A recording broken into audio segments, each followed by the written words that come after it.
Chapter 4. Mr. Bendelow. There are certain districts in London the appearance of which conveys to the observer the impression that the houses, and indeed the entire streets, have been picked up second-hand.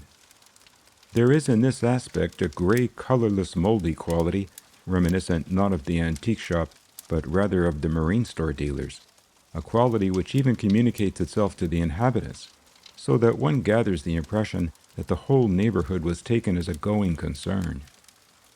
It was on such a district that I found myself looking down from the top of an omnibus, a few days after the inquest, Dr. Cornish's brougham being at the moment under repairs and his horse out to grass during the slack season, being bound for a street in the neighbourhood of Hoxton, Market Street by name, which abutted, as I noticed when making out my route, on the Regent's Canal.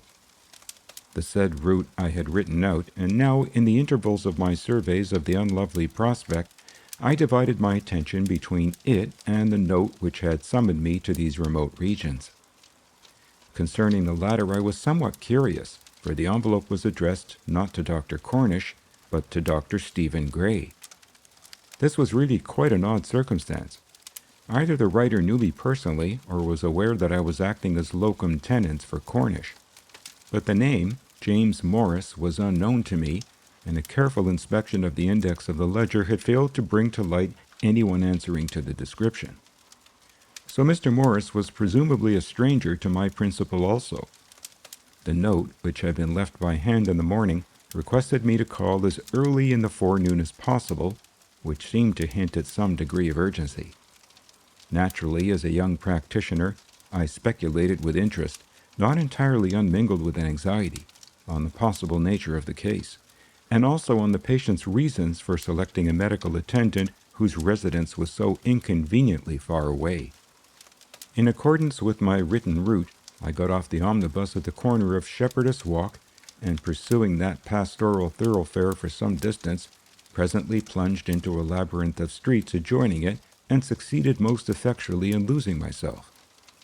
However, inquiries addressed to an intelligent fish vendor elicited a most lucid direction, and I soon found myself in a little drab street which justified its name by giving accommodation to a row of stationary barrows loaded with what looked like the throwouts from a colossal spring clean. Passing along this curbside market and reflecting, like Diogenes in similar circumstances, how many things there were in the world that I did not want, I walked slowly up the street looking for number 23, my patient's number, and the canal which I had seen on the map. I located them both at the same instant, for number 23 turned out to be the last house on the opposite side, and a few yards beyond it the street was barred by a low wall, over which as I looked the mast of a sailing barge came into view and slowly crept past. I stepped up to the wall and looked over. Immediately beneath me was the towing path, alongside which the barge was now bringing up and beginning to lower her mast, apparently in order to pass under a bridge that spanned the canal some 200 yards farther along. From these nautical maneuvers I transferred my attention to my patient's house, or at least so much of it as I could see, for number 23 appeared to consist of a shop with nothing over it. There was, however, in a wall which extended to the canal wall a side door with a bell and knocker, so I inferred that the house was behind the shop, and that the latter had been built on a formerly existing front garden. The shop itself was somewhat reminiscent of the stalls down the street, for though the fascia was newly painted, with the inscription J. Morris, General Dealer, the stock and trade exhibited in the window was in the last stage of senile decay. It included, I remember, a cracked Toby jug, a mariner's sextant of an obsolete type, a Dutch clock without hands, a snuff box, one or two plaster statuettes, an invalid punch bowl, a shiny, dark, and inscrutable oil painting, and a plaster mask, presumably the death mask of some celebrity whose face was unknown to me. My examination of this collection was brought to a sudden end by the apparition of a face above the half-blind of a glazed shop door, the face of a middle-aged woman who seemed to be inspecting me with malevolent interest. Assuming, rather too late, a brisk professional manner, I opened the shop door, thereby setting a bell jangling within, and confronted the owner of the face. "I am Dr. Gray," I began to explain. Side door, she interrupted brusquely. Ring the bell and knock. I backed out hastily and proceeded to follow the directions, giving a tug at the bell and delivering a flourish on the knocker.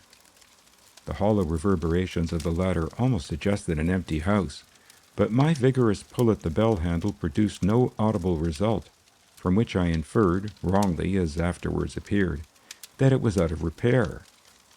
After waiting quite a considerable time, I was about to repeat the performance when I heard sounds within, and then the door was opened, to my surprise, by the identical sour-faced woman whom I had seen in the shop. As her appearance and manner did not invite conversation, and she uttered no word, I followed her in silence through a long passage, or covered way, which ran parallel to the side of the shop and presumably crossed the site of the garden. It ended at a door which opened into the hall proper, a large square space into which the doors of the ground floor rooms opened. It contained the main staircase and was closed in at the farther end by a heavy curtain which extended from wall to wall. We proceeded in this funereal manner up the stairs to the first floor on the landing, of which my conductress halted, and for the first time broke the silence. "You will probably find Mr. Bendelow asleep or dozing," she said in a rather gruff voice. "If he is, there is no need for you to disturb him." "Mr. Bendelow!" I exclaimed. "I understood that his name was Morris." "Well, it isn't," she retorted. "It is Bendelow. My name is Morris, and so is my husband's. It was he who wrote to you." "By the way," said I, "how did he know my name? I am acting for Dr. Cornish, you know." "I didn't know," said she, "and I don't suppose he did. Probably the servant told him. But it doesn't matter. Here you are, and you will do as well as another. I was telling you about Mr. Bendelow. He is in a pretty bad way. The specialist whom Mr. Morris took him to, Dr. Artemis Cropper, said he had cancer of the pylorus, whatever that is." "Pylorus," I corrected. "Well, pylorus then, if you prefer it," she said impatiently. "At any rate, whatever it is, he's got cancer of it, and as I said before, he is in a pretty bad way. Dr. Cropper told us what to do, and we are doing it. He wrote out full directions as to diet, I will show them to you presently, and he said that Mr. Bendelow was to have a dose of morphia if he complained of pain, which he does of course, and that as there was no chance of his getting better, it didn't matter how much morphia he had. The great thing was to keep him out of pain. So we give it to him twice a day, at least my husband does, and that keeps him fairly comfortable. In fact, he sleeps most of the time and is probably dozing now, so you are not likely to get much out of him, especially as he is rather hard of hearing even when he is awake. And now you had better come in and have a look at him." She advanced to the door of a room and opened it softly, and I followed in a somewhat uncomfortable frame of mind. It seemed to me that I had no function but that of a mere figurehead. Dr. Cropper, whom I knew by name as a physician of some reputation, had made the diagnosis and prescribed the treatment, neither of which I, as a mere beginner, would think of contesting. It was an unsatisfactory, even ignominious position from which my professional pride revolted. But apparently it had to be accepted. Mr. Bendelow was a most remarkable-looking man. Probably he had always been somewhat peculiar in appearance, but now the frightful emaciation, which strongly confirmed Cropper's diagnosis, had so accentuated his original peculiarities that he had the appearance of some dreadful, mirthless caricature. Under the influence of the remorseless disease, every structure which was capable of shrinking had shrunk to the vanishing point, leaving the unshrinkable skeleton jutting out with a most horrible and grotesque effect. His great hooked nose, which must always have been strikingly prominent, stuck out now thin and sharp, like the beak of some bird of prey. His heavy, beetling brows, which must always have given to his face a frowning sullenness, now overhung sockets which had shrunk away into mere caverns. His naturally high cheekbones were now not only prominent, but exhibited the details of their structure as one sees them in a dry skull. Altogether his aspect was at once pitiable and forbidding. Of his age I could form no estimate. He might have been 100. The wonder was that he was still alive, that there was yet left in that shriveled body enough material to enable its mechanism to continue its functions.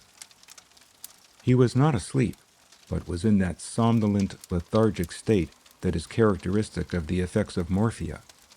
He took no notice of me when I approached the bed, nor even when I spoke his name somewhat loudly. "I told you wouldn't get much out of him," said Mrs. Morris, looking at me with a sort of grim satisfaction. "He doesn't have a great deal to say to any of us nowadays." "Well," said I, "there is no need to rouse him, but I had better just examine him, if only as a matter of form. I can't take the case entirely on hearsay." "I suppose not," she agreed. "You know best. Do what you think necessary, but don't disturb him more than you can help." It was not a prolonged examination. The first touch of my fingers on the shrunken abdomen made me aware of the unmistakable hard mass, and rendered further exploration needless. There could be no doubt as to the nature of the case or of what the future held in store. It was only a question of time, and a short time at that. The patient submitted to the examination quite passively, but he seemed to be fully aware of what was going on, for he looked at me in a sort of drunken, dreamy fashion, but without any sign of interest in my proceedings. When I had finished, I looked him over again, trying to reconstitute him as he might have been before this deadly disease fastened on him.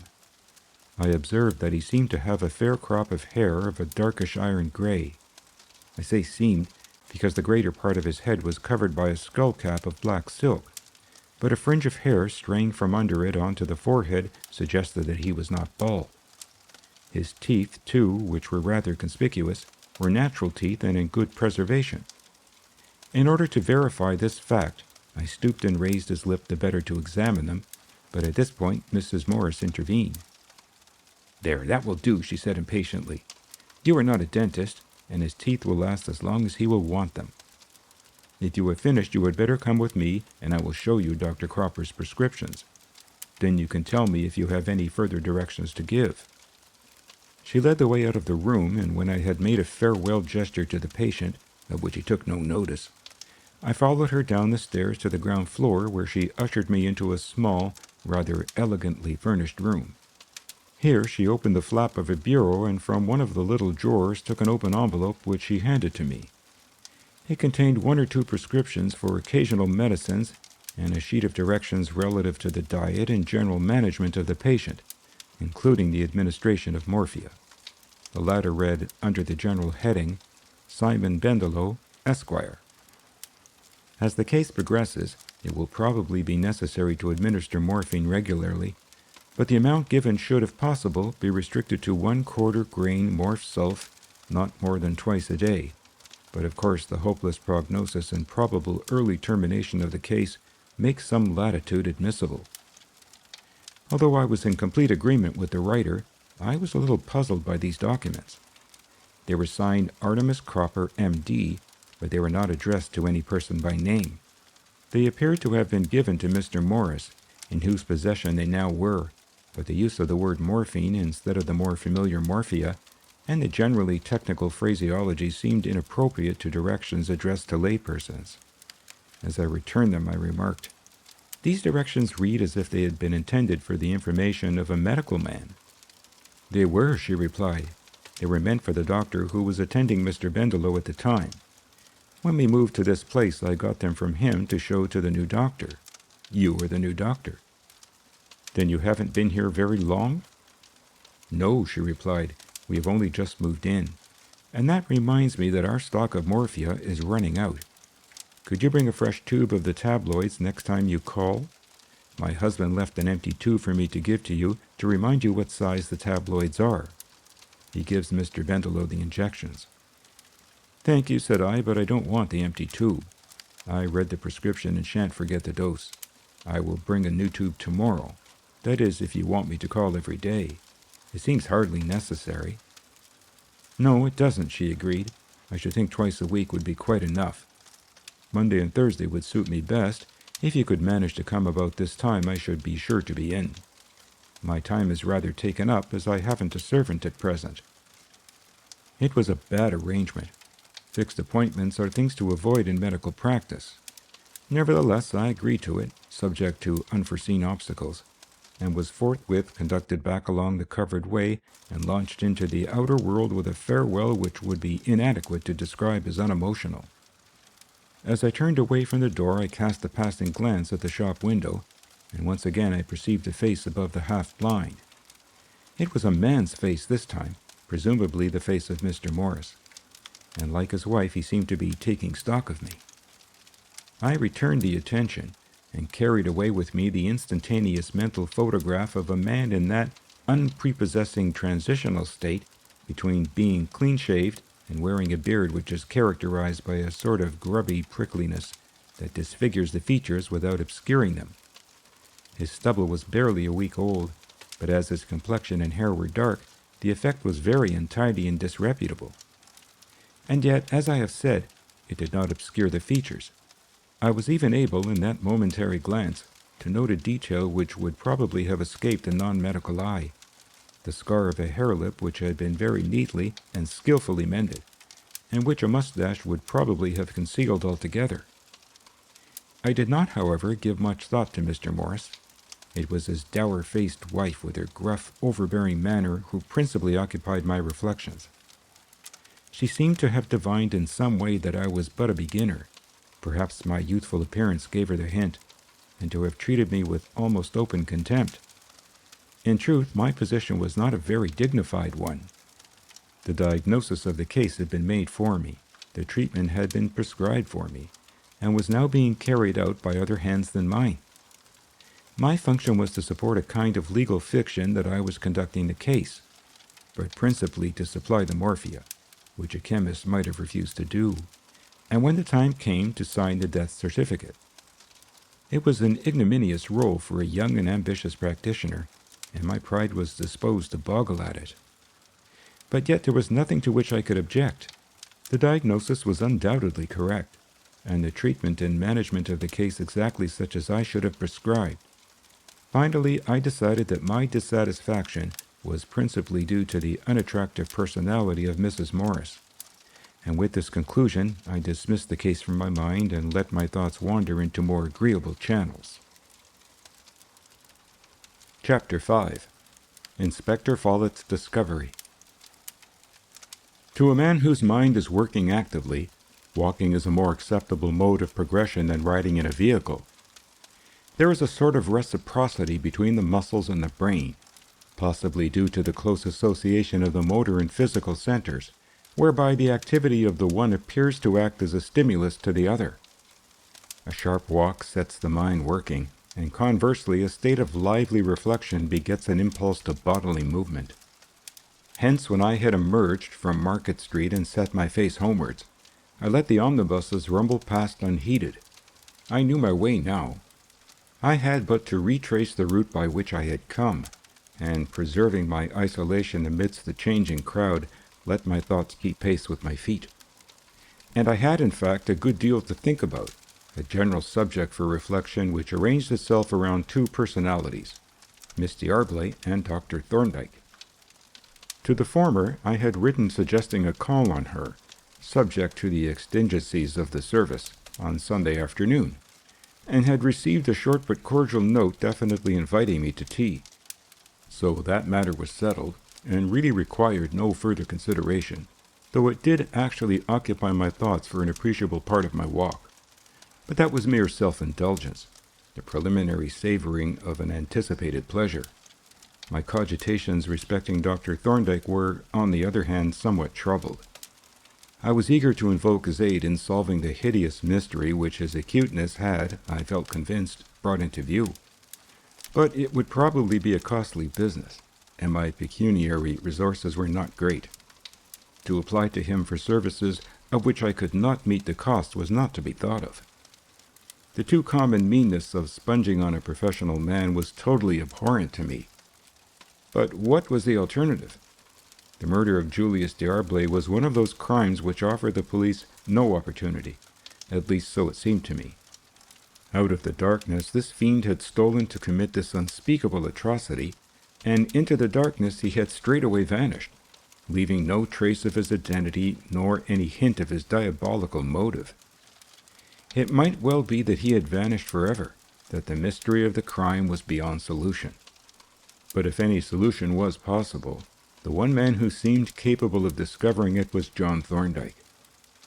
This conclusion, to which my reflections led again and again, committed me to the dilemma that either this villain must be allowed to go his way unmolested, if the police could find no clue to his identity, a position that I utterly refused to accept, or that the one supremely skillful investigator should be induced, if possible, to take up the inquiry.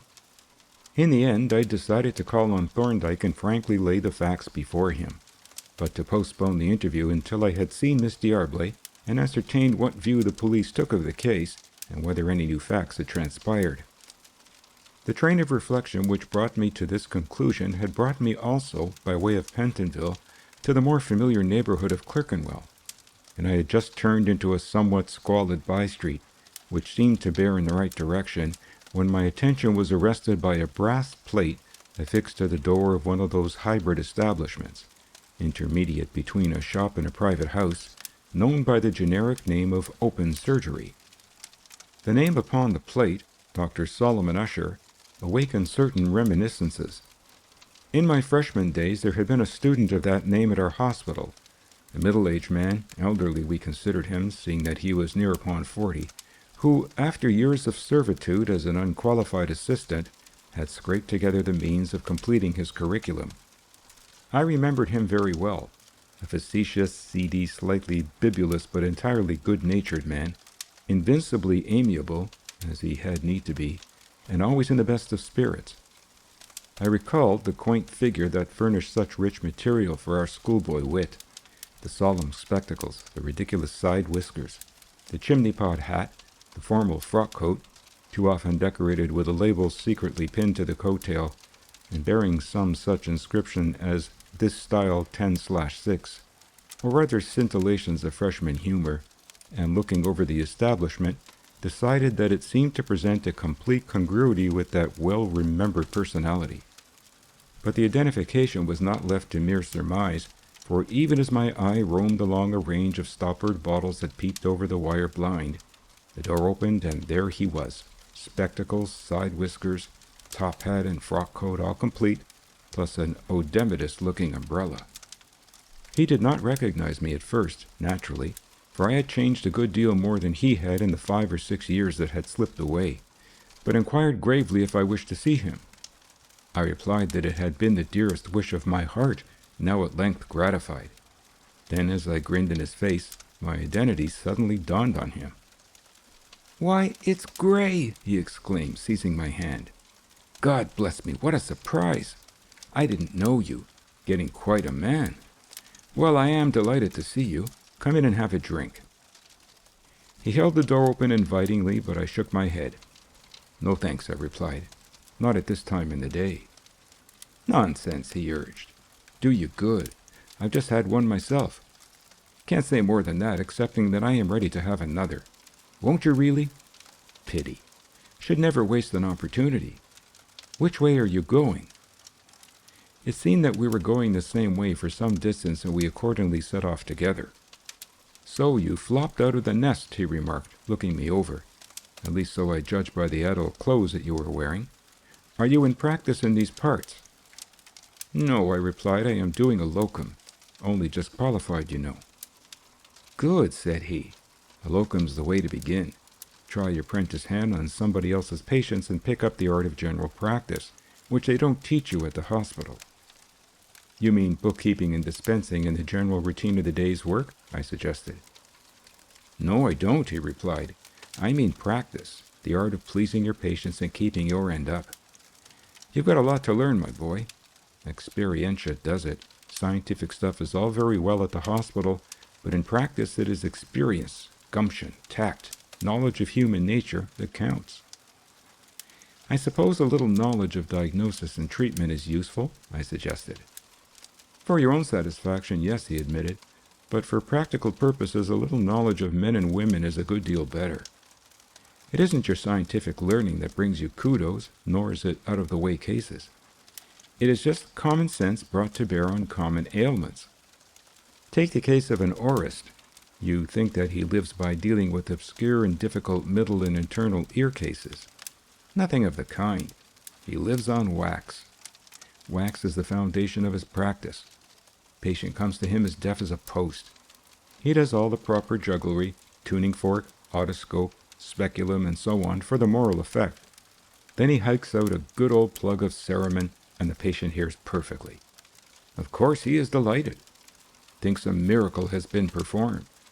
Goes away convinced that the aurist is a genius. And so he is if he has managed the case properly.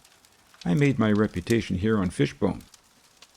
Well, fishbone isn't always so very easy to extract, said I. It isn't, he agreed, especially if it isn't there. What do you mean? I asked. I'll tell you about it, he replied. A chappie here got a fishbone stuck in his throat. Of course it didn't stay there, they never do, but the prick in his soft palate did, and he was convinced that the bone was still there. So he sent for a doctor. Doctor came, looked in his throat. Couldn't see any fishbone, and like a fool said so. Tried to persuade the patient that there was no bone there. But the chappie said it was his throat and he knew better. He could feel it there. So he sent for another doctor and the same thing happened. No go. He had 4 different doctors and they hadn't the sense of an infant among them. Then he sent for me. Now as soon as I heard how the land lay, I nipped into the surgery and got a fishbone that I keep there in a pill box for emergencies, stuck it into the jaws of a pair of throat forceps, and off I went. Show me whereabouts it is, says I, handing him a probe to point with. He showed me the spot and nearly swallowed the probe. All right, said I can see it. Just shut your eyes and open your mouth wide and I will have it out in a jiffy. I popped the forceps into his mouth, gave a gentle prod with the point on the soft palate. Patient hollered out, "Whoo!" I whisked out the forceps and held them up before his eyes with the fishbone grasped in their jaws. "Ha," says he. "Thank God! What a relief! I can swallow quite well now." And so he could. It was a case of suggestion and counter-suggestion. Imaginary fishbone cured by imaginary extraction. And it made my local reputation. Well, goodbye, old chap. I've got a visit to make here. Come in one evening and smoke a pipe with me. You know where to find me. And take my advice to heart. Never go to extract a fishbone without one in your pocket. And it isn't a bad thing to keep a dried earwig by you. I do. People will persist in thinking they've got one in their ears. So long, look me up soon. And with a farewell flourish of the umbrella, he turned to a shabby street door and began to work the top bell pull as if it were the handle of an air pump. I went on my way, not a little amused by my friend's genial cynicism, nor entirely uninstructed. For there is a soul of truth in things erroneous, as the philosopher reminds us, and if the precepts of Solomon Usher did not sound the highest note of professional ethics, they were based on a very solid foundation of worldly wisdom. When, having finished my short round of visits, I arrived at my temporary home, I was informed by the housemaid in a mysterious whisper that a police officer was waiting to see me. Name of Follett, she added. He's waiting in the consulting room. Proceeding thither, I found my friend, the Highgate inspector, with one eye closed, standing before a card of test types that hung on the wall. We greeted one another cordially, and then, as I looked at him inquiringly, he produced from his pocket, without remark, an official envelope from which he extracted a coin, a silver pencil, and a button. These objects he laid on the writing table, and silently directed my attention to them. A little puzzled by his manner, I picked up the coin and examined it attentively. It was a Charles II guinea dated 1663, very clean and bright and in remarkably perfect preservation. But I could not see that it was any concern of mine. "It is a beautiful coin," I remarked, "but what about it?" "It doesn't belong to you, then?" he asked. "No, I wish it did." "Have you ever seen it before?" "Never, to my knowledge." "What about the pencil case?" I picked it up and turned it over in my fingers. "No," I said, "it's not mine, and I have no recollection of ever having seen it before." "And the button?" "It is apparently a waistcoat button," I said after having inspected it, "apparently belonging to a tweed waistcoat, and judging by the appearance of the thread and the wisp of cloth that still holds it, it must have been pulled off with some violence. But it isn't off my waistcoat, if that is what you want to know." "I didn't much think it was," he replied, "but I thought it best to make sure. And it didn't come from poor Mr. D'Arblay's waistcoat, because I have examined that and there is no button missing. I showed these things to Miss D'Arblay, and she assured that none of them belonged to her father. He never used a pencil case, artists don't, as a rule. And as to the guinea, she knew nothing about it. If it was her father's, he must have come by it immediately before his death. Otherwise, she felt sure he would have shown it to her, seeing that they were both interested in anything in the nature of sculpture. "Where did you get these things?" I asked. "From the pond in the wood," he replied. "I will tell you how I came to find them. That is, if I am not taking up too much of your time." "Not at all," I assured him, and even as I spoke I thought of Solomon Usher. He wouldn't have said that. He would have anxiously consulted his engagement book to see how many minutes he could spare. However, Inspector Follett was not a patient, and I wanted to hear his story. So having established him in the easy chair, I sat down to listen. "The morning after the inquest," he began, "an officer of the CID came up to get particulars of the case and see what was to be done. Well, as soon as I had told him all I knew and shown him our copy of the depositions, it was pretty clear to me that he didn't think there was anything to be done but wait for some fresh evidence. Mind you, Doctor, this is in strict confidence." "I understand that, but if the Criminal Investigation Department doesn't investigate crime, what the deuce is the good of it?"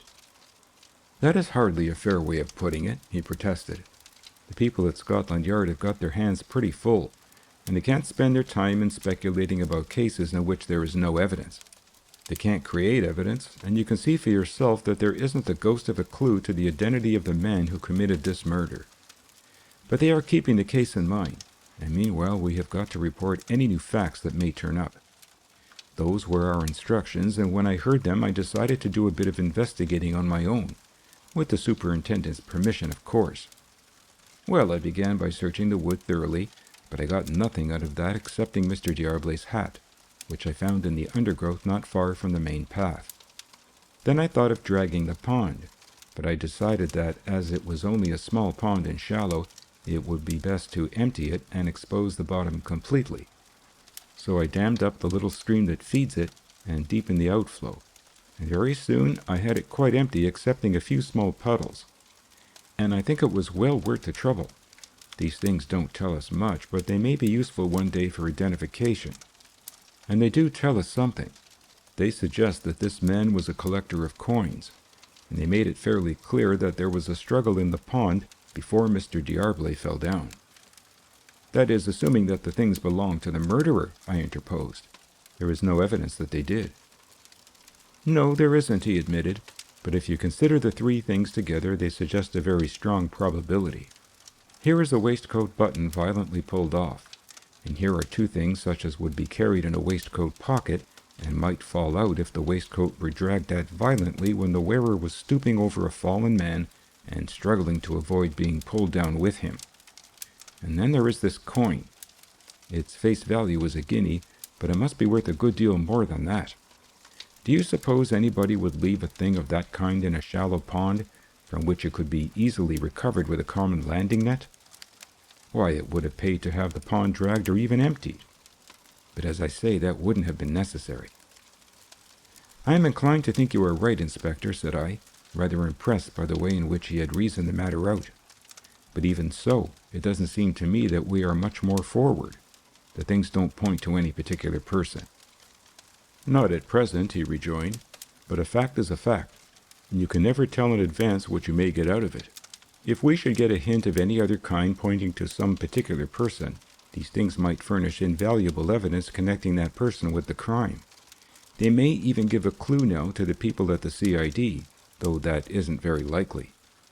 "Then you are going to hand them over to the Scotland Yard people?" "Certainly. The CID are the lions, you know. I'm only a jackal." I was rather sorry to hear this, for the idea had floated into my mind that I should have liked Thorndyke to see these waifs, which, could they have spoken, would have had so much to tell. To me they conveyed nothing that threw any light on the ghastly events of that night of horror.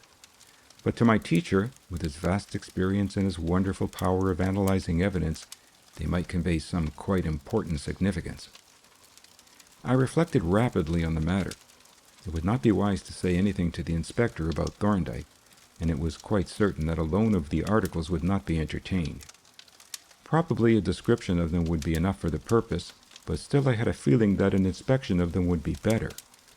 Suddenly I had a bright idea, and proceeded cautiously to broach it. "I should rather like to have a record of these things," said I, "particularly of the coin. Would you object to my taking an impression of it in sealing wax?" Inspector Follett looked doubtful. "It would be a bit irregular," he said. "It is a bit irregular for me to have shown it to you, but you are interested in the case, and you are a responsible person. What did you want the impression for?" "Well," I said, "we don't know much about that coin. I thought I might be able to pick up some further information. Of course, I understand that what you have told me is strictly confidential. I shouldn't go showing the thing about or talking, but I should like to have the impression to refer to if necessary." "Very well," said he. "On that understanding I have no objection. But see that you don't leave any wax on the coin, or the CID people will be asking questions." With this permission I set about the business gleefully, determined to get as good an impression as possible.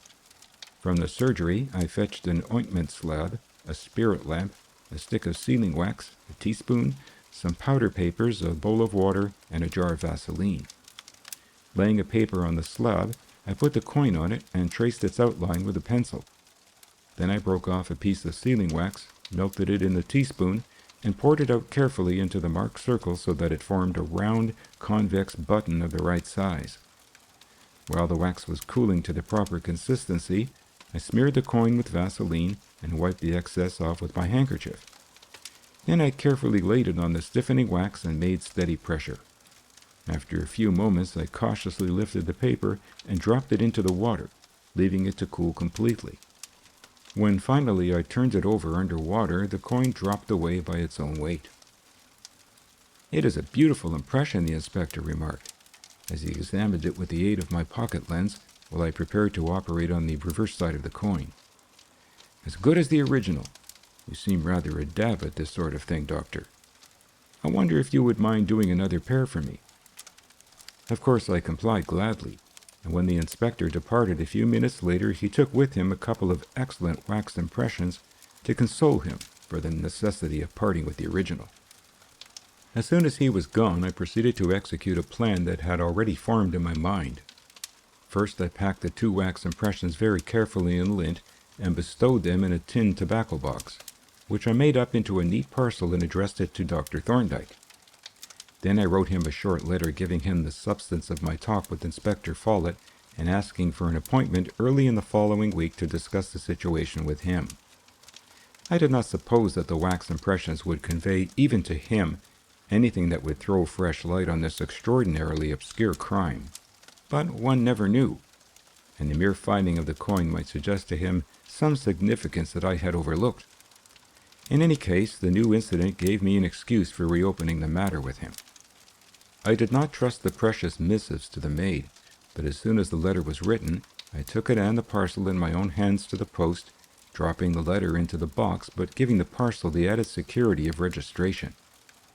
This business being thus dispatched, my mind was free to occupy itself with pleasurable anticipations of the projected visit to Highgate on the morrow, and to deal with whatever exigencies might arise in the course of the Saturday evening consultations. Chapter 6. Marion D'Arblay at Home. Most of us have, I imagine, been conscious at times of certain misgivings as to whether the progress of which we hear so much has done for us all that it is assumed to have done, whether the undoubted gain of advancing knowledge has not a somewhat heavy counterpoise of loss. We moderns are accustomed to look upon a world filled with objects that would have made our forefathers gasp with admiring astonishment, and we are accordingly a little puffed up by our superiority. But the museums and galleries and ancient buildings sometimes tell a different tale. By them we are made aware that these same rude forefathers were endowed with certain powers and aptitudes that seem to be denied to the present generation. Some such reflections as these passed through my mind as I sauntered about the ancient village of Highgate, having arrived in the neighborhood nearly an hour too early.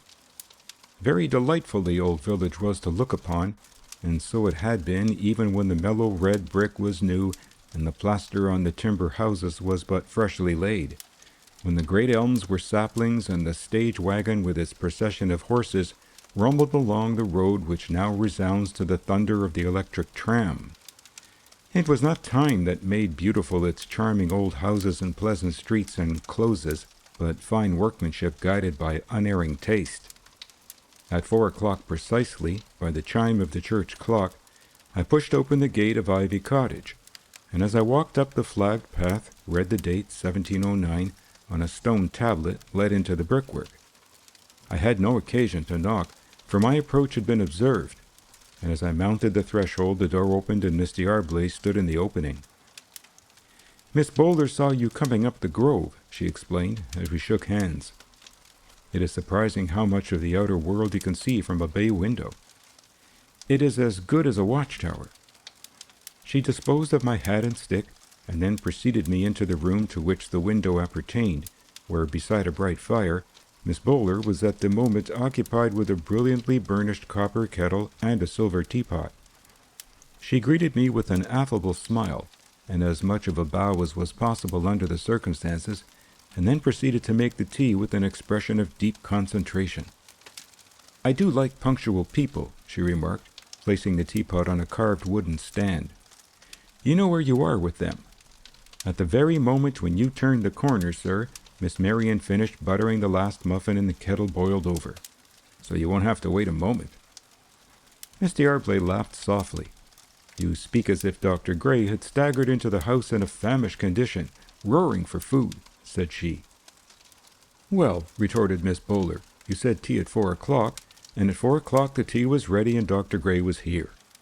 If he hadn't been, he would have had to eat leathery muffins, that's all." "Horrible!" exclaimed Miss D'Arblay. "One doesn't like to think of it, and there is no need to, as it hasn't happened. Remember that this is a gate-legged table, Dr. Gray, when you sit down. They are delightfully picturesque, but exceedingly bad for the knees of the unwary."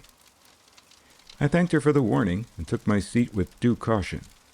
Then Miss Bowler poured out the tea and uncovered the muffins with the grave and attentive air of one performing some ceremonial rite. As the homely, simple meal proceeded, to an accompaniment of desultory conversation on everyday topics, I found myself looking at the two women with a certain ill-defined surprise. Both were garbed in unobtrusive black, and both, in moments of repose, looked somewhat tired and worn. But in their manner and the subjects of their conversation, they were astonishingly ordinary and normal. No stranger, looking at them and listening to their talk, would have dreamed of the tragedy that overshadowed their lives.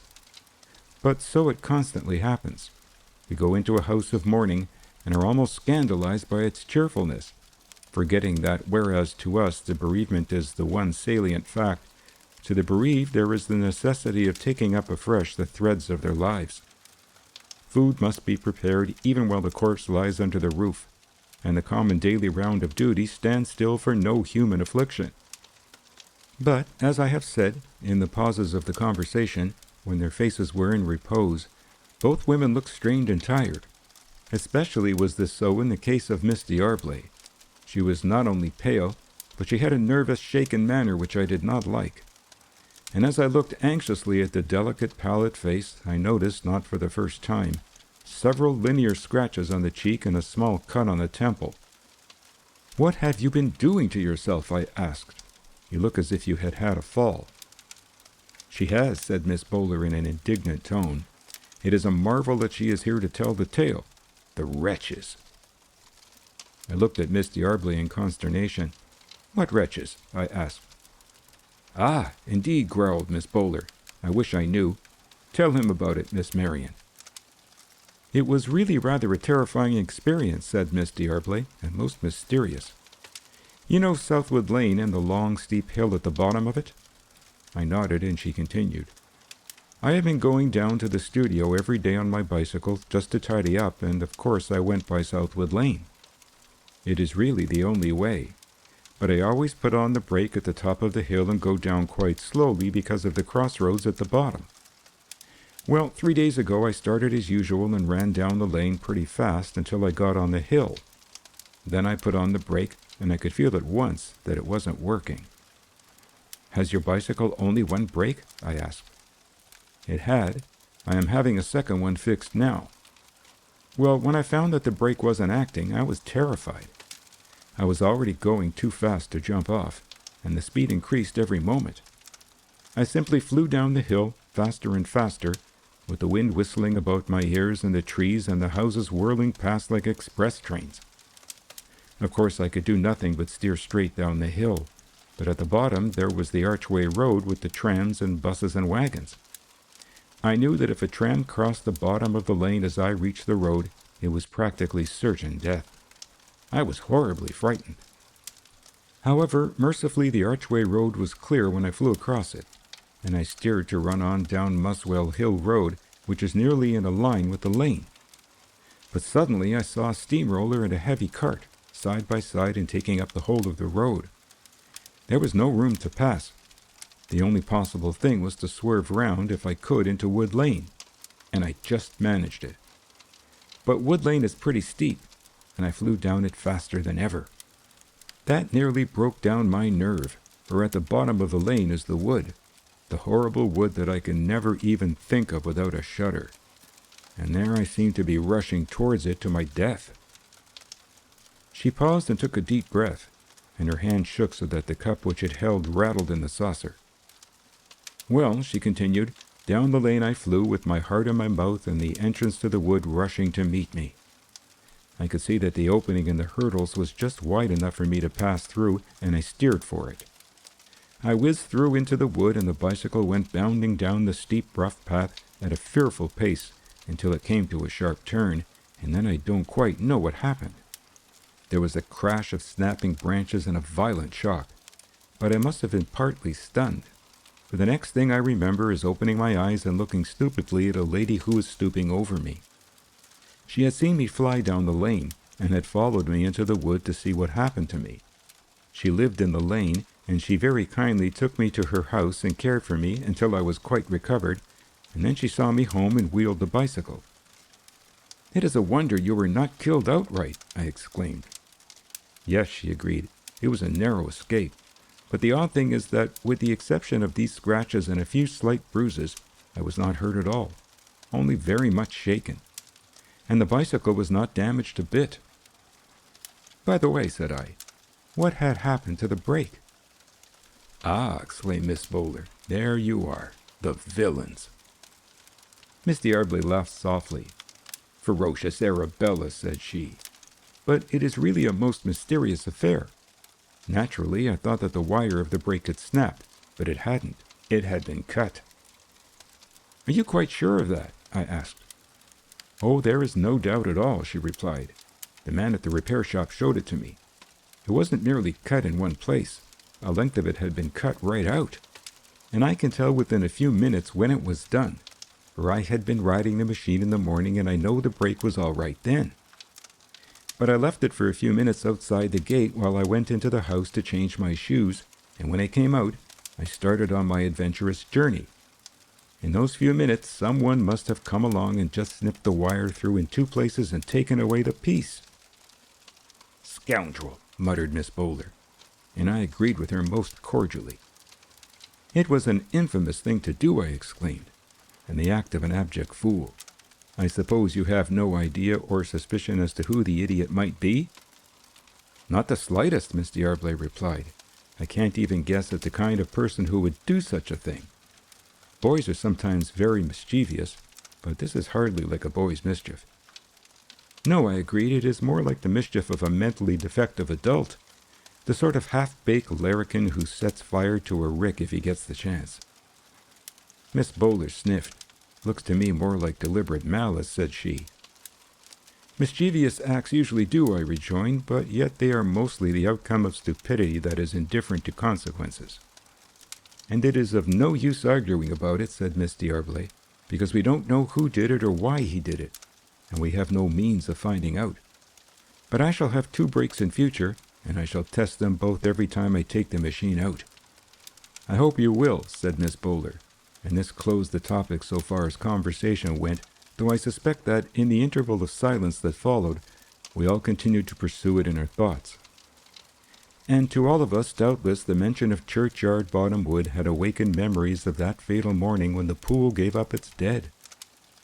No reference to the tragedy had yet been made, but it was inevitable that the thoughts which were at the back of all our minds should sooner or later come to the surface. They were in fact brought there by me, though unintentionally, for as I sat at the table, my eyes had strayed more than once to a bust, or rather a head, for there were no shoulders, which occupied the center of the mantelpiece. It was apparently of lead, and was a portrait, and a very good one, of Miss D'Arblay's father. At the first glance I had recognized the face which I had first seen through the water of the pool. Miss D'Arblay, who was sitting facing it, caught my glance and said, "You are looking at that head of my dear father. I suppose you recognized it?" "Yes, instantly. I should take it to be an excellent likeness." "It is," she replied, "and that is something of an achievement in a self-portrait in the round." "Then he modeled it himself?" "Yes, with the aid of 1 or 2 photographs and a couple of mirrors. I helped him by taking the dimensions with calipers and drawing out a scale. Then he made a wax cast in a fireproof mold, and we cast it together in type metal, as we had no means of melting bronze. Poor Daddy! How proud he was when we broke away the mold and found the casting quite perfect." She sighed as she gazed fondly on the beloved features, and her eyes filled. Then, after a brief silence, she turned to me and asked, "Did Inspector Follett call on you? He said he was going to." "Yes, he called yesterday to show me the things that he had found in the pond. Of course they were not mine, and he seemed to have no doubt, and I think he is right, that they belonged to the murderer," said Miss Bowler. "Yes, he seemed to think that they might furnish some kind of clue, but I am afraid he had nothing very clear in his mind. I suppose that coin suggested nothing to you?" Miss D'Arblay shook her head. "Nothing," she replied. "As it is an ancient coin, the man may be a collector or a dealer—" "Or a forger," interposed Miss Bowler. "Or a forger. But no such person is known to us, and even that is mere guesswork." "Your father was not interested in coins, then?" "As a sculptor, yes, and more especially in medals and plaquettes. But not as a collector. He had no desire to possess, only to create. And so far as I know, he was not acquainted with any collectors. So this discovery of the inspector's, so far from solving the mystery, only adds a fresh problem." She reflected for a few moments with knitted brows, then turning to me quickly, she asked, "Did the inspector take you into his confidence at all?" "He was very reticent to me, though most kind and sympathetic." "But do you think that he, or the others, are taking any active measures?" "My impression," I answered reluctantly, "is that the police are not in a position to do anything. The truth is that this villain seems to have gotten away without leaving a trace." "That is what I feared," she sighed. Then with sudden passion, though in a quiet, suppressed voice, she exclaimed, "But he must not escape. It would be too hideous an injustice. Nothing can bring back my dear father from the grave, but if there is a God of justice, this murderous wretch must be called to account and made to pay the penalty of his crime." "He must," Miss Bowler assented in deep, ominous tones, "and he shall, though God knows how it is to be done." "For the present," said I, "there is nothing to be done but to wait and see if the police are able to obtain any fresh information, and meanwhile to turn over every circumstance that you can think of, to recall the way your father spent his time, the people he knew, and the possibility in each case that some cause of enmity might have arisen." "That is what I have done," said Miss D'Arblay. "Every night I lie awake, thinking, but nothing comes of it. The thing is incomprehensible. This man must have been a deadly enemy of my father's. He must have hated him with the most intense hatred, or he must have had some strong reason other than mere hatred for making away with him. But I cannot imagine any person hating my father, and I certainly have no knowledge of any such person, nor can I conceive of any reason that any human creature could have had for wishing for my father's death. I cannot begin to understand the meaning of what has happened." "But yet," said I, "there must be a meaning. This man, unless he was a lunatic, which he apparently was not, must have had a motive for committing the murder. That motive must have had some background, some connection with circumstances of which somebody has knowledge. Sooner or later those circumstances will almost certainly come to light, and then the motive for the murder will come into view. But once the motive is known, it should not be difficult to discover who could be influenced by such a motive. Let us for the present be patient and see how events shape. But let us also keep a constant watch for any glimmer of light, for any fact that may bear on either the motive or the person. The two women looked at me earnestly and with an expression of respectful confidence, of which I knew myself to be wholly undeserving. "It gives me new courage," said Miss D'Arblay, "to hear you speak in that reasonable, confident tone. I was in despair, but I feel that you are right. There must be some explanation of this awful thing, and if there is, it must be possible to discover it. But we ought not to put the burden of our troubles on you, though you have been so kind." "You have done me the honor," said I, "to allow me to consider myself your friend. Surely friends should help to bear one another's burdens." "Yes," she replied, "in reason, and you have given most generous help already. But we must not put too much on you. When my father was alive, he was my great interest and chief concern. Now that he is gone, the great purpose of my life is to find the wretch who murdered him and to see that justice is done. That is all that seems to matter to me. But it is my own affair. I ought not to involve my friends in it." "I can't admit that," said I. "The foundation of friendship is sympathy and service. If I am your friend, then what matters to you matters to me, and I may say that in the very moment when I first knew that your father had been murdered, I made the resolve to devote myself to the discovery and punishment of his murderer by any means that lay in my power. So you must count on me as your ally as well as your friend." As I made this declaration, to an accompaniment of approving growls from Miss Bowler, Marion D'Arblay gave me one quick glance and then looked down, and once more her eyes filled. For a few moments she made no reply, and when at length she spoke, her voice trembled. "You leave me nothing to say," she murmured, "but to thank you from my heart.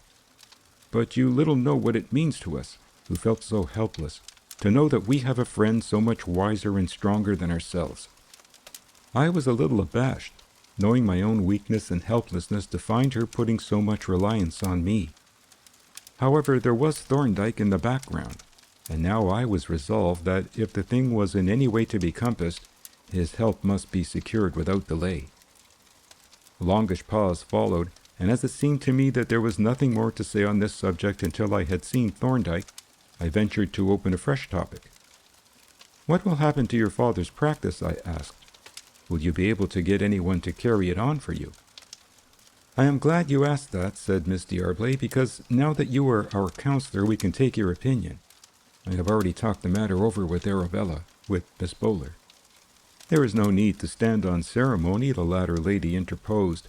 "Arabella is good enough for me." "Arabella is good enough for anyone," said Miss D'Arblay. "Well, the position is this. The part of my father's practice that was concerned with original work, pottery figures and reliefs and models for goldsmiths' work, will have to go. No one but a sculptor of his own class could carry that on. But the wax figures for the shop windows are different. When he first started, he used to model the heads and limbs in clay and make plaster casts from which to make the gelatin molds for the waxwork. But as time went on, these casts accumulated, and he very seldom had need to model fresh heads or limbs. The old casts could be used over and over again. Now there is a large collection of plaster models in the studio, heads, arms, legs, and faces, especially faces, and as I have a fair knowledge of the waxwork, from watching my father and sometimes helping him, it seemed that I might be able to carry on that part of the practice." "You think you could make the wax figures yourself?" I asked. "Of course she could," exclaimed Miss Bowler. "She's her father's daughter. Julius D'Arblay was a man who could do anything he turned his hand to and do it well. And Miss Marion is just like him. She is quite a good modeler, so her father said, and she wouldn't have to make the figures, only the wax parts." "Then they are not wax all over?" said I. "No," answered Miss D'Arblay. "They are just dummies, wooden frameworks covered with stuffed canvas, with wax heads, busts, and arms, and shaped legs. That is what poor Daddy used to hate about them. He would have liked to model complete figures." "And as to the business side, could you dispose of them?" "Yes, if I could do them satisfactorily. The agent who dealt with my father's work has already written to me asking if I could carry on. I know he will help me so far as he can. He was quite fond of my father. And you have nothing else in view? Nothing by which I could earn a real living. For the last year or two I have worked at writing and illuminating addresses, testimonials, and church services when I could get them, and filled in the time writing special window tickets. But that isn't very remunerative, whereas the wax figures would yield quite a good living. And then she added, after a pause, I have the feeling that Daddy would have liked me to carry on his work, and I should like it myself. He taught me quite a lot, and I think he meant me to join him when he got old.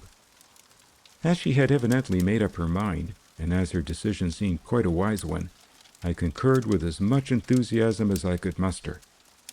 I am glad you agree, said she, and I know Arabella does. So that is settled, subject to my being able to carry out the plan. And now, if we have finished, I should like to show you some of my father's works. The house is full of them, and so even is the garden. Perhaps we had better go there first before the light fails. As the treasures of this singularly interesting home were presented, one after another, for my inspection, I began to realize the truth of Miss Bowler's statement. Julius D'Arblay had been a remarkably versatile man. He had worked in all sorts of mediums and in all equally well. From the carved stone sundial and the leaden garden figures to the clock case decorated with gilded gesso and enriched with delicate bronze plaquettes, all his works were eloquent of mastery, skill, and a fresh, graceful fancy. It seems to me little short of a tragedy that an artist of his ability should have spent the greater part of his time in fabricating those absurd, posturing effigies that simper and smirk so grotesquely in the enormous windows of Vanity Fair. I had intended, in compliance with polite conventions, to make this, my first visit, a rather short one. But a tentative movement to depart only elicited protests, and I was easily persuaded to stay until the exigencies of Dr. Cornish's practice seemed to call me. When at last I shut the gate of Ivy Cottage behind me and glanced back at the two figures standing in the lighted doorway, I had the feeling of turning away from a house with which, and its inmates, I had been familiar for years. On my arrival at Mecklenburgh Square, I found a note which had been left by hand earlier in the evening. It was from Dr. Thorndyke, asking me if possible to lunch with him at his chambers on the morrow. I looked over my visiting list, and finding that Monday would be a light day, most of my days here were light days, I wrote a short letter accepting the invitation and posting it forthwith.